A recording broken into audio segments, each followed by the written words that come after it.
बिस्मिल्लाहिर्रहमानिर्रहीम, अस्सलाम वालेकुम, वेलकम टू माय चैनल। मैं गुल भाई के पास दोबारा से आया हूँ। काफ़ी लोगों ने आप लोगों ने रिक्वेस्ट की थी कि यार उनके पास जाएं और कुछ क्वेश्चंस रह गए थे पूछने वाले, वो भी, और उनके परिंदों का शौक लास्ट टाइम रह गया था, तो मैंने कहा वो मैं करवा लूँ। कि आपने हमें लास्ट टाइम तो बताया था कि जिस तरह हम जो फाइटर्स जो बच्चे आप सेलेक्ट करते हैं पट्ठे वगैरह, उनकी आपने सिलेक्शन बताई थी किस किस तरह से आप करते हैं। कि आप जो ब्रीडर सेलेक्ट करते हैं, ठीक है, उसका क्या प्रोसेस है? आप क्या आप ब्रीडर्स वही सिलेक्ट करते हैं जो कि आपके मुर्गे पेड़ में परफॉर्म कर चुके होते हैं और जीत चुके होते हैं, या जिस तरह कुछ पुराने उस्ताद वगैरह करते हैं, वो कहते हैं कि यार अगर दो भाई निकले हैं तो उनमें से अगर एक लड़ता अच्छा है तो उसको लड़ाई में डाल लो, और अगर दूसरा वो लड़ता नहीं है लेकिन है उसी का भाई है तो उसको ब्रीडिंग में डाल लो। अच्छा, एक्चुअली मैंने तो वैसे ज़्यादातर ब्रीडिंग इस तरह करवाई भी है कि थाईलैंड से मैंने नासिर के वो मोर जो कि जीत चुके हुए थे ऑलरेडी, और मैंने वही बाय की है। दूसरा, मैं टोटली एग्री नहीं करता। मेरी नज़र में ब्रीडर भी उसी मुर्गे को रखना चाहिए। पहली चीज़ तो ये है कि उसमें कभी भी कोई फॉल्ट ना हो, मतलब ये ना हो वो कोई किसी भी किस्म के आर्जे से उठाओ कि उसको कोई लकवा या सोकड़ा हो या इस तरह का हो, मुकम्मल फिट होना चाहिए। और दूसरा, उसकी तरफ ज़्यादा जाना चाहिए जो आपके पास कोई तपनियाँ बहुत ज़्यादा हाई लेवल की दे रहा हो, और सबसे अच्छी बात कि वो कुश्तियाँ भी जीता हो, ये जिसमें दो क्वालिटीज़ ही हों, दोनों क्वालिटीज़ हों, मारने का भी अच्छा हो और मार खाकर बर्दाश्त करने का भी अच्छा यानी आपके हो। कहने अब का मतलब ये है कि टेस्टिंग करना ज़रूरी है। बहुत ज़रूरी है। अगर हम लोग एक ही अच्छे माँ बाप के अगर हम 10 बच्चे निकलवाते हैं तो उनमें से भी 90% केसेस के अंदर 10 के 10 अच्छे नहीं निकलते। 3 अच्छे निकलेंगे, 4 अच्छे निकलेंगे, 2 अच्छे निकलेंगे। तो जो सब में से अच्छा है और लड़ता है और अच्छा होकर जीतता है, आप उसी की ब्रीडिंग करवाएं। उसका रिज़ल्ट बनिस्बतन वो जो आपने चेक नहीं किया या उसमें कोई फॉल्ट रह गया है, या ये टेढ़ी मेढ़ी उंगलियों वाले डिफ़ॉल्टर जो पैदा होते हैं, उनको ब्रीडिंग में ना डालें। पर्ची टाइप होंगे या उंगलियां टेढ़ी होंगी, कोशिश करें कि अवॉइड करें उनको। तो जो वो थिंकिंग है कि नहीं, अगर दो भाई हैं, एक नहीं लड़ रहा, दूसरा जो उसको आप ब्रीडर में देखिए, बना वो लो। तो कोई सेंस ही नहीं बनती है। अब एक भाई लड़ नहीं रहा, वो क्यों नहीं लड़ रहा? अगर तो वो लड़ाई का अच्छा नहीं है या उसमें कोई फॉल्ट है, तो फिर ब्रीडिंग वैसे ही मेरे ख्याल से नहीं करवानी चाहिए। नहीं, वो मतलब लोग ये कहते हैं जी ब्लड लाइन तो सेम है ना, है तो उसी ब्लड का है ना। वो तुक्का होता है, मतलब कि ना आप देखिए ना, आपकी सेल्फ सेटिस्फेक्शन इसमें आ जाती है कि अगर मुझे एक मुर्गे का पता है, बेशक अच्छे माँ बाप का है, लेकिन मैंने उसको हल्का सा तपाया है तो वो रिक्वायर्ड रिजल्ट नहीं दे रहा, मतलब कि उसकी तपड़ी भी उस लेवल की नहीं आ रही है, तो उसके अंदर फिर आप मेंटली आप खुद भी क्या सेटिस्फाइड होते हैं?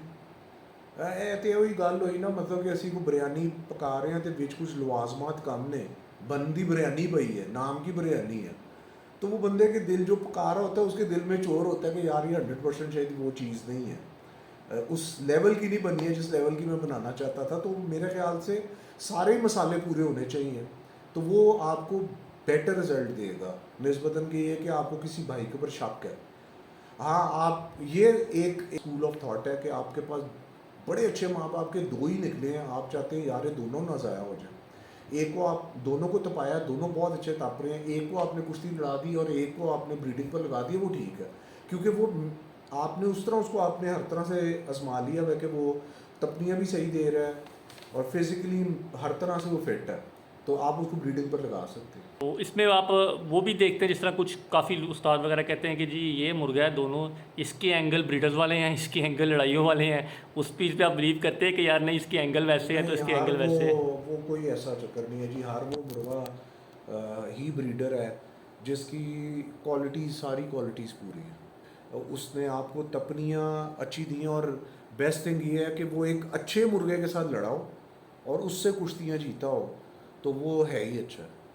वो इतना मैटर नहीं करती है कि जी वो ये ब्रीडर क्वालिटी है और ये वो नहीं है। नहीं, ब्रीडर क्वालिटी एक ही है, जो अच्छा लड़ रहा है, जो अच्छा कुश्ती जीता हुआ है, अच्छा तप रहा है, मारने में भी अच्छा है, मार खाने में भी बर्दाश्त करने वाला है, उसी के बच्चे लेने चाहिए। ये भी हो गया। अब हम आते हैं फ़ीमेल्स की तरफ कि फ़ीमेल्स की सिलेक्शन आप कैसे करते हैं। सपोज़ के कुछ तो आपने जैसे कहा कि आप डायरेक्टली ही इंपोर्ट कर रहे हैं, ब्रीडर फ़ीमेल ही आ रही हैं आपके पास, ठीक है, लेकिन अगर आप घर में अभी बच्चे निकलवा रहे हैं और आपके पास पट्ठों के साथ पट्टियाँ भी निकली हैं और आपने उनमें से सिलेक्शन करनी है, वो आप कैसे करते हैं? क्या आप उनको तपा के चेक करते हैं? कई लोग ऐसे हैं वो कहते हैं मादियों को नहीं तपाते, लेकिन थाइयों के अंदर क्योंकि फाइट स्टाइल का बड़ा अमल दखल होता है, तो क्या आप उनको मुकम्मल तौर पर तसल्ली करके उसके बाद सिलेक्ट करते हैं? मैं तो जी सिर्फ अपनी बात करूँगा और अपनी जहाँ तक मेरी नॉलेज है मैं उस तक करूँगा। कई दफ़ा ज़रा शौकिया तपा भी लेता हूँ कि मैंने जो ब्लड लाइन बनाई है मुझे रिक्वायर्ड रिज़ल्ट्स मिले हैं कि नहीं मिले। मैंने अपने घर की ब्लड लाइन बनाई जो फीमेल्स निकलती हैं, सबसे पहली चीज़ मैं देखता हूँ कि सेहतमंद इनमें से कौन सी ज़्यादा है। 3 महीने हैं उनमें से एक ज़रा पूरी सेहतमंद बनी है, उसको मैं ज़्यादा प्रेफर करता हूँ। पहली चीज़ मैं उनकी हेल्थ को प्रेफर करता हूँ। फ़ीमेल का इतना मैटर नहीं करता फाइट स्टाइल, वो तकरीबन आपको मैच कर ही जाता है, लेकिन मैं उनकी हेल्थ को ज़्यादा प्रेफर करता हूँ। यार अच्छी हड्डी बनाई है, अच्छी खूबसूरत बनी है, उसकी ग्रोथ अच्छी हुई है, उसके ऊपर कोई किसी किस्म की बीमारी नहीं आई है, तो मैं उसी को प्रेफर करता हूँ। और हाँ, मैं ज़रूर एवं ही ज़रा उनका फ़ाइट स्टाइल देखने के लिए उनको ज़रा टेस्ट ज़रूर कर लेता हूँ। किसके साथ किसको पेयर करना चाहिए ये आपके अपने तजर्बे भी हैं। थाईलैंड में भी तजर्बे किए जाते हैं, इधर भी तजर्बे किए जाते हैं। मैं ज़्यादातर प्रेफर करता हूँ क्रॉसेस को। क्रॉसेस इस तरह है कि अगर मेरे पास बर्मी है, हमारे इधर का ट्रेंड 20 मिनट के राउंड का नहीं है, 15 मिनट के राउंड का है, तो मैं प्योरेस्ट बर्मीज़ को कम प्रेफर करता हूँ। हत्ता कि बनाता हूँ मैं उनमें मिक्स कर देता हूँ बैनत, उसमें मिक्स कर देता हूँ बर्मी, इसी तरह मैं उसमें मिक्स कर देता हूँ पाकोय। अगर बर्मी है तो पाकोय भी मिक्स करता हूँ, बैनत भी मिक्स करता हूँ। मैं उस तरह के भी रिज़ल्ट्स बनाकर तजर्बे करता रहता हूँ। और फिर उनमें से जो अच्छा कोई, वो जिसको कहते हैं ना पंजाबी का लफ्ज़ के अच्छा ताज जिदा बैठ जाए। असल में आप यहाँ पर बहुत मुश्किल पकड़ा जाता है अगला मुर्गा के यार ये किस स्टाइल से लड़ेगा। कई दफ़ा बंदा धोखा, 90% बंदा धोखा ही खा जाता है। यार मेरे हिसाब के मुताबिक ये बर्मी है या मेरे हिसाब के मुताबिक ये बैनत है, लेकिन वो आपको पता नहीं होता। तो उस चीज़ को काउंटर करने के लिए मैं मिक्सिंग ज़्यादा करता हूँ, मतलब सिंगल ब्लड लाइन ही रखता। मतलब कि पामागॉन मतलब कि बर्मी वियतनामी सिर्फ, पाकोय वियतनामी सिर्फ, बैनत वियतनामी सिर्फ। मैं उनके अंदर मिक्सिंग करता हूँ, मतलब बैनत पाकोय मिक्स कर दिया, ट्राट पाकोय मिक्स कर दिया, ट्राट बर्मी मिक्स कर दिया। तो वो चीज़ मैंने रिक्वायर्ड ये रिज़ल्ट हासिल करना होता है कि ये वर्सटाइल बन जाए ताकि तकरीबन हर किस्म की मुर्गे के साथ लड़ सके। क्योंकि जिस वक्त आप प्योरिटी की तरफ चले जाते हैं ना, फिर इश्यूज़ आते हैं कि जैसे बर्मी वियतनाम है तो उसको प्योर पाकोय वियतनाम से ज़रा तंगी हासिल होती है, और अगर प्योर बैनत वियतनाम है तो उसको प्योर बर्मी वियतनाम से तंगी हासिल होती है कि उनका चेहरा बिल्कुल सीधा होता है, बर्मी को पूरी रेंज मिल जाती है।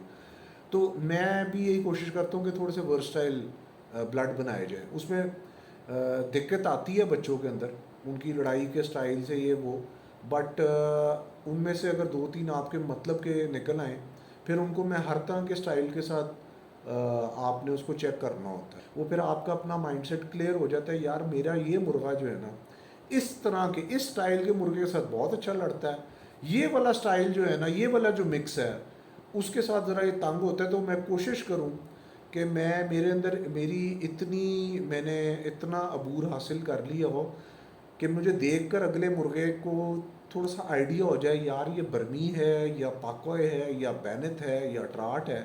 तो आपको अपने मुर्गे का पता होता है कि यार ये बर्मी के साथ नहीं अच्छा लड़ेगा, ये पाकोय के साथ अच्छा लड़ जाएगा या बैनत के साथ अच्छा लड़ जाएगा। तो उस अपना टारगेट यही होता है, अपनी मुर्गे की ऑब्जर्वेशन पूरी होनी चाहिए और उसकी टेस्टिंग पूरी होनी चाहिए, और जब आप जोड़ करते हैं तो अगले का भी आपको नो हाउ होनी चाहिए। तो आप उसके बाद फिर दूसरी चीज़ें शुरू हो जाती हैं, वो आपकी एक्सरसाइज है और सारा कुछ है, ट्रेनिंग है और उनकी डाइट को अच्छा रखना, वो फिर आपका अपना मामला शुरू हो जाता है। अच्छा, 2 फीमेल्स आपने सपोज सिलेक्ट कर लिया एक क्लच में से, सेम माँ बाप की है, अब आपने उनको पेयर किया एक ही मुर्गे के साथ, ठीक है, दोनों के साथ एक ही मुर्गा लगा है। जब आपने आगे से बच्चे तैयार हुए, एक फ़ीमेल के जो बच्चे थे वो बहुत आउटस्टैंडिंग लड़ाई लड़ रहे हैं, दूसरे के इतने नहीं लड़ रहे हैं, दोनों बहनें ही आपस में, और मुर्गा भी साथ एक ही सेम ही लगा हुआ है। तो फिर आप सिलेक्टिव ब्रीड कर लेंगे कि जिसके बच्चे अच्छे लग रहे हैं, फिर वो हाँ, आपकी पक्की फीमेल हो जाएगी और दूसरी को आप डिस्कार्ड कर दूसरी देंगे, को जो है वो या उसको किसी और मुर्गे के साथ लगा देंगे या उसको नहीं डिस्कार्ड नहीं कर नहीं देंगे। नहीं एक्चुअली नहीं, वो यही होगा कि मैं फिर रिस्क नहीं लूँगा। हाँ, मैं आपको एक सच्ची एक बात बताने लगूँ। ये वाले जो आपके सवाल हैं ना, ये तो बन जाते हैं कि जो कि बड़ा प्रोफेशनली मुर्गों को लड़ाने वाले लोग होंगे ना, तो वो जो बंदा होगा ना जिसने कहना यार मैंने अपना नाम रखना है, तो ज़ाहिर बात है जो मुर्गी अच्छे बच्चे लड़ा रही होगी वो उसी को प्रेफरेंस देगा, और फिर वो जो दूसरी है उसके बच्चों को सेल की प्रेफरेंस दे देगा। बस यही एक निशानियाँ हैं कि एक शौकीन की और जो लोग सेल करते हैं, मतलब कि मैं ख़ुद भी एक सेलर हूँ। मैं भी जब मेरे पास ओवर हो जाते हैं तो कर देता हूँ, उसमें अच्छे बच्चे भी चले जाते हैं। लेकिन बट आपने मुर्गे अच्छे करके आपका शौक़ है ज़्यादा लड़ाने का, तो फिर आप प्रेफर उसी को करेंगे जो उन बहन में से अच्छे बच्चे लड़ा रही होगी। दूसरी को अगर तो बिल्कुल भी अच्छे बच्चे नहीं लड़ा रही होगी तो उसको बिल्कुल डिस्कार्ड कर दिया जाएगा। उसके अंदर वो दिन फिर ਤੁਹਾਡਾ अपना ईमान है कि अगर तुसी उन्हें सेल आउट करते हो तो डिपेंड करता है आप कितना सच बोल लेते हैं, यार ये मेरे बच्चे यार उस लेवल के नहीं निकाल रही भाई, ये मैं सेल करना चाहता हूँ। ये बात एक बताता चलूँ, ये चीज़ को अंदाज़ा लगाना बहुत मुश्किल है, क्योंकि अगर मेरी बात की जाए मेरे पास उस वक्त 50-60 से ज़्यादा मुर्गी हैं, और मैंने कई मुर्गियों को मुर्गे के साथ लगाया होता, मुझे अंदाज़ा भी नहीं रहता किसका अंडा किसके साथ है। ये पता है ये जी बर्मी है, बने बर्मी ये है, लेकिन ये नहीं पता मुझे ज़्यादातर रहता। हाँ, एक दो लगाई हो तो अंदाज़ा हो जाता है, बाकी का नहीं इतना अंदाज़ा रहता कि यार ये फ़लानी ही मुर्गी का बच्चा है। वो जब तपते हैं, जो अच्छा तप जाता है वो ऊपर आ जाता है, जो नहीं अच्छा तप रहा होता है वो उसको निकाल दिया जाता है। या ज़्यादातर तो क्योंकि मैं ब्रीडिंग उस लेवल पर नहीं करा रहा कि मेरे पास बहुत ज़्यादा बच्चे बने, मैं दूध ब्रीडिंग करवाता हूँ, और जब तक सीज़न आता है तो सच्ची बात ये है कि वो जो 15-20 अपने लिए ही तैयार होते हैं, जो तैयार होते हैं वो इतना वो रहता नहीं है सिस्टम के आप बहुत ज़्यादा बाहर देते हैं। पता चलूँ आखिरी कि इस सीज़न में मैंने बहुत सारे अपने बच्चे जो अपने बड़े करीबी वालों को दिए, वो जवान हुए, उनको बाय बैक किया मैंने, तो वो अल्हम्दुलिल्लाह अच्छे तप भी रहे हैं। मैं कोशिश ये होती है कि यार बेस्ट का ही ब्लड लिया जाए, क्योंकि बैक ऑफ द माइंड मेरे ये नहीं होता कि यार सेल कर दिए जाए, नहीं, मैं अपनी तरफ से वो बच्चे बना रहा होता हूँ जो मेरे सीज़न में मेरे लिए अच्छे बन जाए। तो अगर वो बच्चे बना ज़्यादा ओवरलोड हो गए हैं, फिर वो हाँ कोई चले भी जाते हैं, सेल भी हो जाते हैं, और बाद में उनमें से जो अच्छा निकल आए पता चल जाए और वो लड़का शौकीन नहीं है लड़ाने का, वो यार हम बाय बैक कर लेते हैं। तो जब आपके लड़ते हैं, जब परिंदे आप उनको तपनियों में चेक करते हैं, कुछ होते हैं वो स्पर हिटर ज़्यादा होते हैं, ठीक है, मैं जिन लोगों को नहीं इंग्लिश में क्लियर कर दूं कि वो कांटे ज़्यादा मारते हैं, ठीक है, और कुछ वो होते हैं जो शैंक हिटर्स होते हैं, यानी वो नली मारते हैं। आपको वो ज़्यादा पसंद है जो कील मारते हैं या जो शैंक हिटर्स हैं? एक बात बड़ी क्लियर है, मैं आपको एक बात बताता हूँ कि जी आप किस चीज़ को प्रेफर करते हैं, कील मारने वाले को कि नली मारने वाले को। देखिए, थाई के अंदर टेक्निक काम करती है। मुझे इतना पता है कि बर्मी ने मारने कील है, लेकिन अभी मेरा पिछले सीज़न मेरा पाकोय जो है वो बर्मी से जीता, और बड़े अच्छे बर्मी से जीता, हारे भी हैं, लेकिन मैं जिस मुर्गे की बात कर रहा हूँ वो पाकोय था, लड़ा बर्मी के साथ है, जीता क्यों, और मेरी इत्मीनान मेरा क्यों था उसके ऊपर, कॉज मुझे ये पता था कि वो पाकोय वियतनाम में वो बेस्ट है बर्मीज़ के साथ लड़ने के लिए, और मैंने ट्रेनिंग भी बर्मीज़ के साथ दी, और वो बर्दाश्ती भी अच्छा था और मेरा बड़ा फेवरेट था। लेकिन जब मुझे जोड़ के लिए आगे से बैनत मिला, मैंने उसका जोड़ ही नहीं किया, मैंने किया ही नहीं उसका जोड़। मुझे पता था कि बैनत स्टाइल के साथ नहीं लड़ सकता वो, तो मैंने टारगेट ही रखा था कि बर्मी के साथ लड़ाना, और मैंने बर्मी के साथ लड़ाया और वो अल्हम्दुलिल्लाह जीता भी। अब बर्मी जो है वो तो अच्छे कील मार रहा था, ये अपनी चाल और अपने स्टाइल के ऊपर इसने उसको नई चाल बनाने दी, उसको तोड़ा, फिर उसके चेहरे की तरफ आया। हाँ, ये क्वेश्चन खुले कील वालों के लिए है, तो वो खुले कील वालों के लिए बेस्ट है कि बर्मीज़ इस्तेमाल करें, वो बेस्ट से भी ज़्यादा बेस्ट है। जी, मैं उसी क्वेश्चन पे आ रहा था, काफ़ी लोगों ने कहा था कि आपसे पूछा जाए कि खुले कील के अंदर जो है वो इनका क्या किरदार है इम्पोर्टेड का, और क्या ये सक्सेसफुल उसमें हो सकते हैं, और कौन सी ब्रीड, जैसे आपने ऑलरेडी जवाब दे तो दिया है, ज़रा इसको इलेबरेट भी कर दें। उसको थोड़ा सा एलेबरेट मैं इस तरह कर लेता हूँ कि खुले कील जो इन्होंने प्योरिटी में मुर्गे लड़ाए हैं उधर सिंध साइड पर लड़ रहे हैं, उसमें ही अच्छे लड़ रहे हैं, कील कूल मार रहे हैं, लेकिन जो बेस्ट इस्तेमाल किया जा सकता है वो बर्मीज़ का, उनका काम ही कील मारना है। और वो इसलिए हमारे मियाँ वाली टाइप जानवरों से भी 2 कदम इसलिए आगे हैं क्योंकि मियाँ वाला जानवर छुट्टे मारते हैं लेकिन कम। जो बर्मी है वो जो जो कील मारने वाले बर्मीज हैं वो एक तो बैक फुटर भी अच्छे हैं, और दूसरा ये है कि वो मुंह डाले बगैर भी छुट्टों में भी कई कील और उनका निशाना भी चेहरा ही होता है, तो वो अच्छे हैं। Burmese are the best. अच्छा, बर्मीज़ पे एक क्वेश्चन ये था कि ज़्यादातर लोग, हर बंदा ये कह रहा है कि जी बर्मी बैक फुटर चाहिए, बैक फुटर चाहिए, बैक फुटर चाहिए, ठीक है, मतलब ज़्यादातर लोग उसी की डिमांड करते हैं, आपने देखा होगा। कुछ फ़ाइट्स ऐसी हैं, जैसे कि एक चैनल सब्सक्राइब मैंने भी किया हुआ है, उसके ऊपर ना थाईलैंड की फ़ाइट्स लाइव आती हैं। वहाँ पर अगर फ़ाइट्स देखी जाएँ तो उनमें बहुत कम बैक फुटर्स होते हैं, वो ज़्यादातर फ्रंट फुट पे गेम करते हैं, जितने भी जो वो बड़ी फ़ाइट्स लड़ रहे होते हैं, मिलियंस में लड़ रहे होते हैं वो। तो ये क्या एक क्रेज़ है जो बैक फुट, आपके ख्याल में क्या बैक फुटर ही ज़्यादा मतलब इफेक्टिव है, या जिस तरह लोग कह रहे हैं कि भाई हमें उसी में ही हमारा इंटरेस्ट है, फ्रंट फुट पे लोग जाते ही नहीं, क्या वो उनसे ज़्यादा इफेक्टिव है?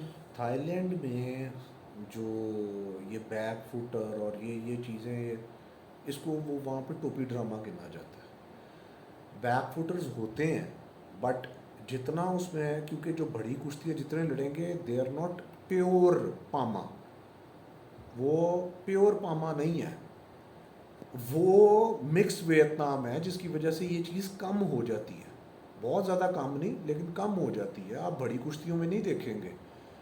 और दूसरी चीज़ जो बैक फुटर्स भी हैं ना, अगर उनको वो जानवर जो कि सीधा डूब के आकर तो उनके कुंदे में घुस जाएगा, या उनके साथ फौरी आकर जुड़ के अपना मुंह उनकी कमर की तरफ रख लेगा, बैक फुटर रहेगा ही नहीं। और वो शुरू के 2 4 5 मिनट तो अच्छे हैं, लेकिन बाद में अभी तक जितने मैंने ट्राई किए हैं वो मुझे इस हालत में कम लगे। होते हैं बट मैंने थाईलैंड की बड़ी कुश्तियों में भी नहीं देखे।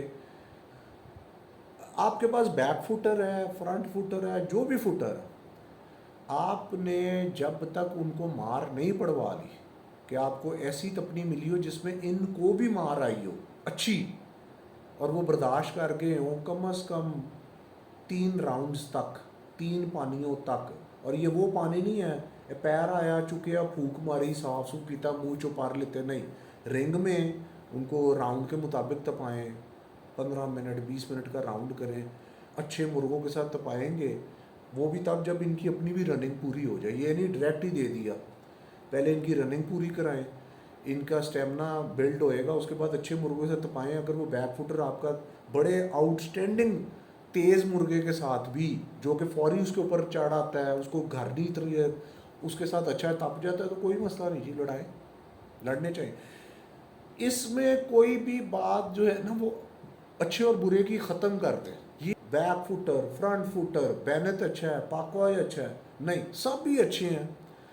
उनको अच्छे के बहुत अच्छे के साथ तपाएं, और जब उनका स्टेमिना अच्छा हो जाए, अगर आपका मुर्गा 3 किलो 200 ग्राम का है, उसको आगे से 3 किलो 3.5 किलो का मुर्गा देखें कि उसको भी बर्दाश्त कर जाता है, तो फिर वो अच्छा ही अच्छा है।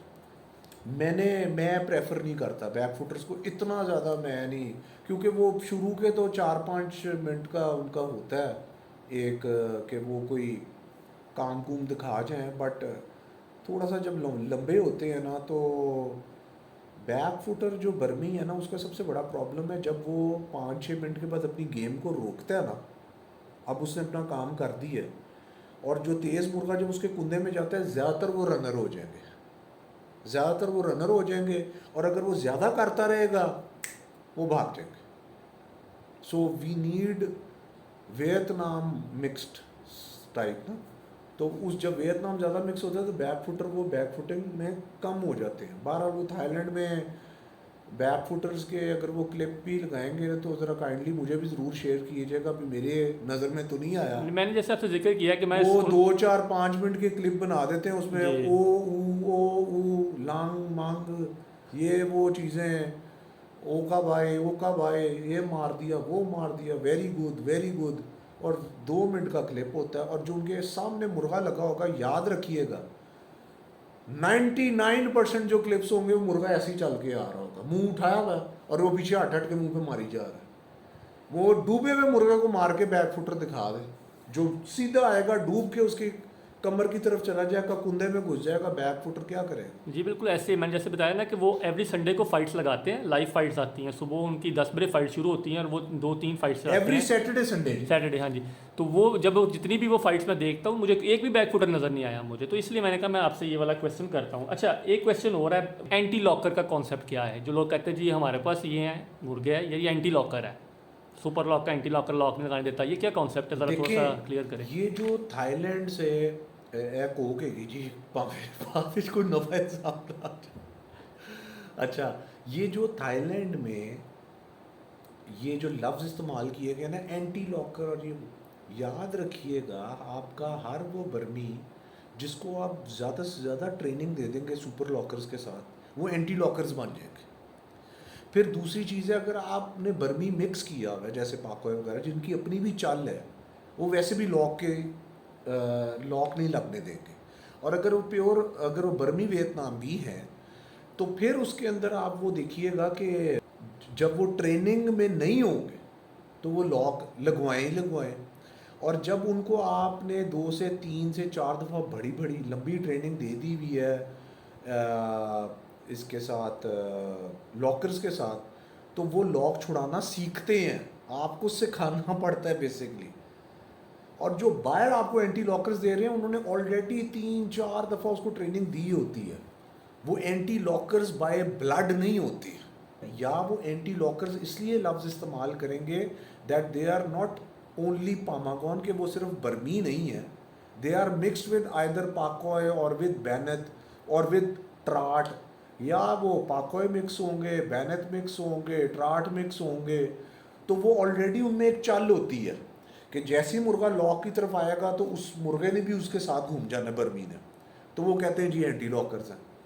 वो अपना जो मिक्स है ना, कोई भी वो डिस्क्लोज नहीं करता ज़्यादा, ना थाईलैंड में ना इधर, और वो चाहते नहीं है कि उनकी सारी सीक्रेट्स हमारे पास आ जाए। कोई भी नहीं चाहेगा कि किसी के कोई अंदर के भेद हमारे पास आ जाए कि हम वो ब्लड लाइन खुद, फिर उनके क्या बिकेंगे, उनको प्रॉपर नाम नहीं कभी हो, एंटी लॉकर है जी। जो न्यू शौकीन उनको नहीं पता कि पामा और बर्मी और द सेम और द डिफरेंट।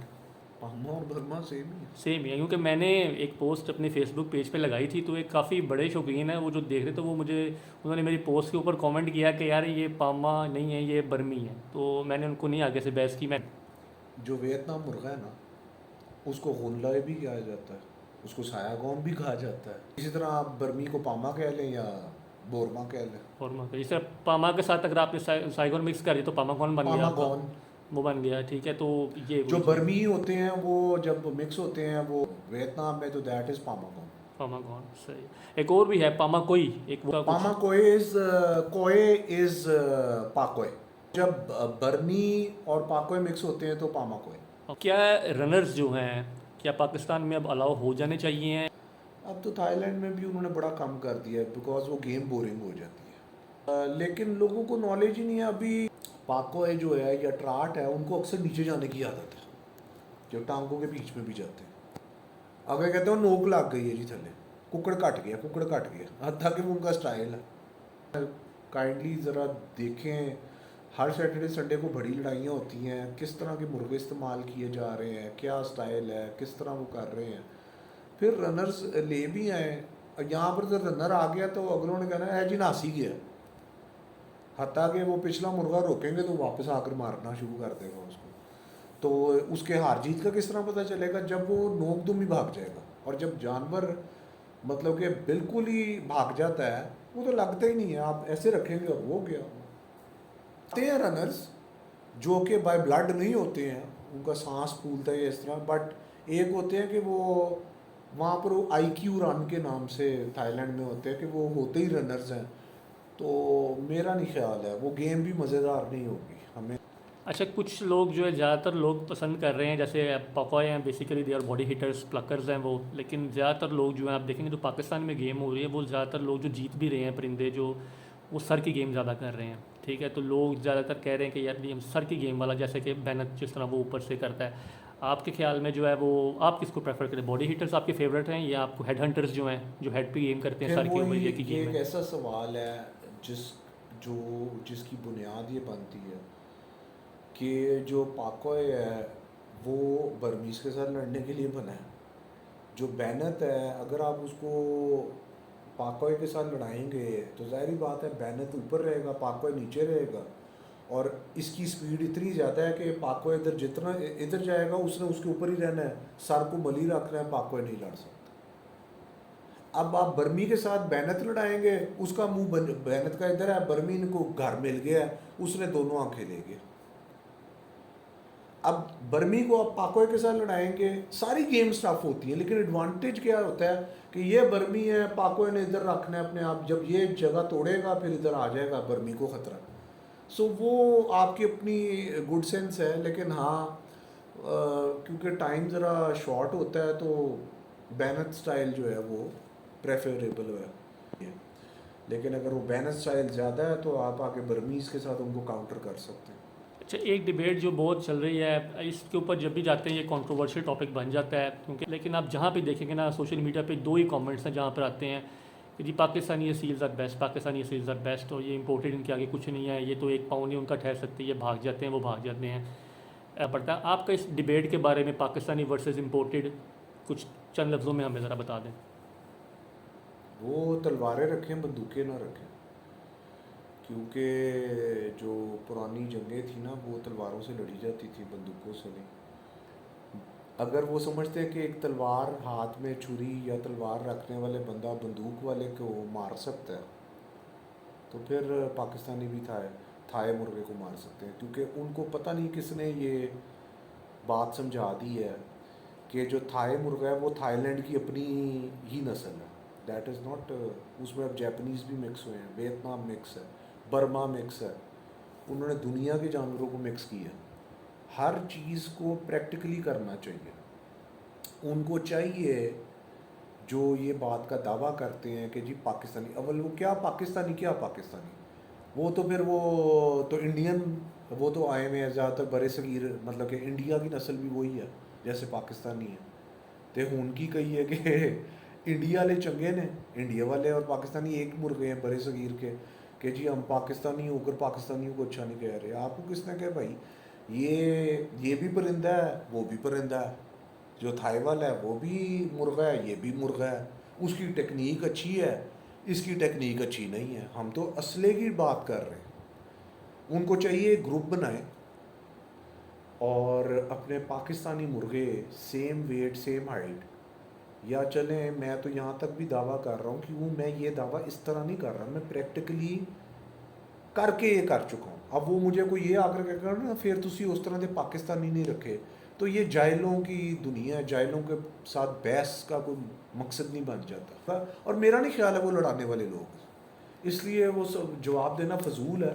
वो लड़ाने वाले जो होंगे ना, वो जब प्रैक्टिकली थाई के साथ अपना पाकिस्तानी लड़ाएंगे और उसको 15 मिनट तक हाथ नहीं लगने देंगे ना उसको ना उनको उसका जवाब मिल जाएगा। मैंने पाकिस्तानी मुर्गे रखे हुए थे, मैंने क्रॉस, ये भी नहीं कि प्योर थाई, क्रॉस मुर्गों के साथ लड़ाया और पाकिस्तानी मेरे मुर्गे हारे, बड़े बड़े अच्छे, बर्दाश्त थी, लेकिन बट वो उनकी चालाकी नहीं मैच करती थी, वो देख ही नहीं पाते थे और वो हारे। तो फिर हम लोग थाई की तरफ आए।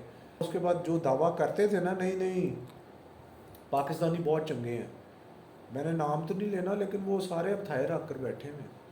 इसका बड़ा आसान एक जवाब है, ये लोगों को समझ में आएगा। फिर काहे को कहते हो जी हल्फ दो, नया दो जी, इसमें वलैती मिक्स नहीं है, काहे का डर है? अगर पाकिस्तानी इतने अच्छे हैं तो लड़ें। लास्ट क्वेश्चन आपसे करना चाह रहा हूँ मैं कि एक बंदा मुर्गे इंपोर्ट कर रहा है, सपोज 4 से 5 उसने मुर्गे इंपोर्ट किए, आगे उन्होंने अपने बंदे रखे हुए हैं, कुछ शागिर्द है, कुछ वो रखे हुए हैं।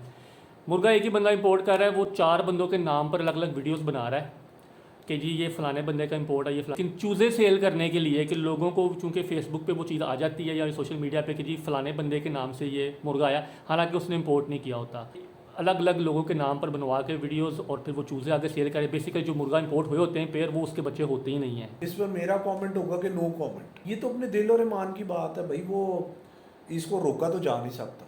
मुसलमान होने के नाते क्या हमें पता नहीं है कि झूठ बोलना अच्छी बात नहीं, हेरा फेरी करना गुनाह है। अगर कोई ये कर रहा है और उससे वो बेनिफिट हासिल कर रहा है, तो कुछ ना भी होगा ना तो उसके दिल में तो चोर होगा कि यार मैंने झूठ बोल के चीज़ दे दी। मैं आपको एक सच्ची बात बताऊं, मैं ब्रीडिंग जब अब बहुत सारी दफ़ा कराता हूं तो मैंने कई दफ़ा मिक्स अंडे रख दिए होते। बेसिकली मेरा टारगेट उसको सेल नहीं करना होता, मेरा टारगेट होता है कि मैंने अपनी एक ब्लड लाइन बनानी है। कई दफ़ा ये होता है कि अंडे मिक्स हो जाते हैं, टाइम से चूज़े पहले ही निकल आए होते हैं, फिर पता नहीं चलता, निशानियाँ लगी होती हैं। जो भी है, हजूर पाक सल्लल्लाहु अलैहि वसल्लम के हवाले से एक बात है, वो तिजारत वो करते, वो ये खजूरें भी किया करते थे, तो वो कहते हैं कि उन्होंने अच्छी खजूरों को वो अलहदा कर देते थे और जो थोड़ी सी ज़रा पुरा मतलब कि जिनको शायद वो कीड़ा टाइप या कोई, उसको अलहदा कर देते थे और वो बता देते भाई ये जो है बिल्कुल फ्रेश है और ये है और ये इसके अंदर थोड़ा सा मांग कि दैट इज़ ईमानदारी। वो आपके अपने ऊपर है जी कि सबसे पहले इंसान अपने आप को बेहतर करे फिर किसी को मशवरा दे। मैं किसी को कोई चीज़ दे रहा हूँ, अगर मेरे दिल में चोर है तो मुझे पता ही है, फिर उससे कमाए हुए पैसों का भी समझ ले कि वो कोई ना कोई अल्लाह ने रास्ता निकाला होता है कि वो भी पैसे आपके नहीं रहते हैं। मैं ये मशवरा दूंगा लोगों को, चाहे वो कोई मेरे पास भी चल के आ जाए, कोई आ जाए, अगर आपको कोई चीज़ चाहिए तो देखिए आप ये नहीं चीख सकते आकर के जी आपने इतने पैसे क्यों मांग लिए, जिसकी चीज़ उसकी मर्ज़ी। लेकिन जब आपने कोई चीज़ देनी है आप उसको तपाएं अपने मुताबिक, आपको पसंद आए ले जाएं, चाहे वो किसी घोड़े का बच्चा है, किसी गधे का बच्चा है या किसका बच्चा है, अगर वो आपके मुताबिक जो आपने ज़हन बनाया हुआ था वो रिक्वायर्ड रिज़ल्ट पूरे कर रहा है वो मुर्ग, तो आप वो ख़रीदें और ले जाएं। अब उसके अंदर नहीं जी वो फिर कहते नहीं जी तपा करते महंगा, तो कोई बात नहीं महंगा ले लो यार, जो जोड़ तोड़ करना है वो तो बनता ही बनता है। आप अगर कोई तोड़वा लेते हैं कुछ नहीं तो वो करके ले जाएं, लेकिन इस चीज़ का मेरे पास ना तो कोई हल है और ना मैं कमेंट करूँगा कि जी वो बाहर से मंगवाता कोई है और कोई और किसी का बच्चे बनाकर भेज देता है, वो उन्हों का ईमान तो उन्हों की ज़िंदगी। तो मैं अब आपको अभी कुछ अपने परिंदों का शौक़ करवाऊँगा जो इस सीज़न में इंशाल्लाह बड़ी उम्मीद है आपको लड़ा कर भी दिखाएंगे। इंशाल्लाह।